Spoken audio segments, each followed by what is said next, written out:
these older eras, these previous eras had like a different vibe to them. You know what I mean? I don't know if it was the mixing style. I don't know if it's the style of recording.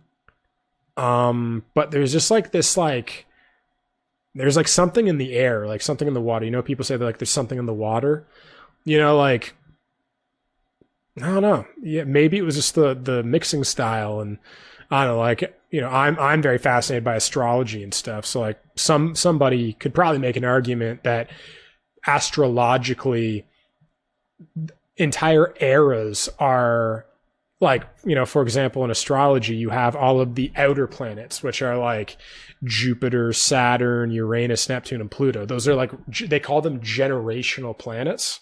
So they're not like the sun, the moon, the rising sign, which you hear about all the time, where those are like, you're like kind of like base core personality essence. These generational planets dictate the generational themes for like a whole decade, right? And it's interesting because that astrologers will say partially what creates, in some sense, the idea of eras, like cultural eras, musical eras, movie eras, all these things are that, you know, for a decade, a single planet is in one sign, right? And then, like, you know, other people could say, like, you know, more atheists or, you know, people that don't believe in that kind of stuff could be like, oh, no, it was just a different time. It was, you know, it was, that era was a complete departure from the previous era because of natural social psychology. You know, one era, one decade was really open and loving and not repressed, right? Like that was the, you know, the summer of love, right? The 60s, and that you get like the next era will be the counter to that and will be more repressed. And then the next era will be, again, more liberated. And we were always kind of going back and forth. Like there's a lot of factors. But it just like, it does kind of, I do feel like music is like a time machine. You know what I mean?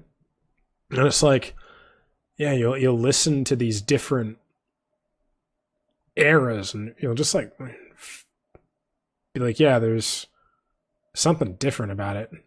Every era has its own kind of vibe and sound.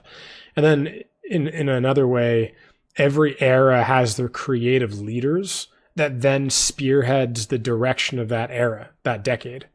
Where like every band will kind of like emulate whoever is the pinnacle of the culture of the time, right?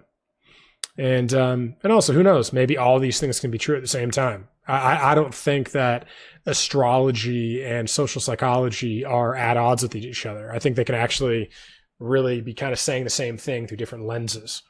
If you guys want to check out another clip from this episode, click here. And if you want to check out more clips on this topic, click here.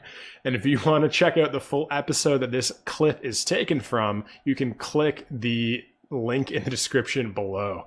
And that's it. So I'll see all of you in the next one.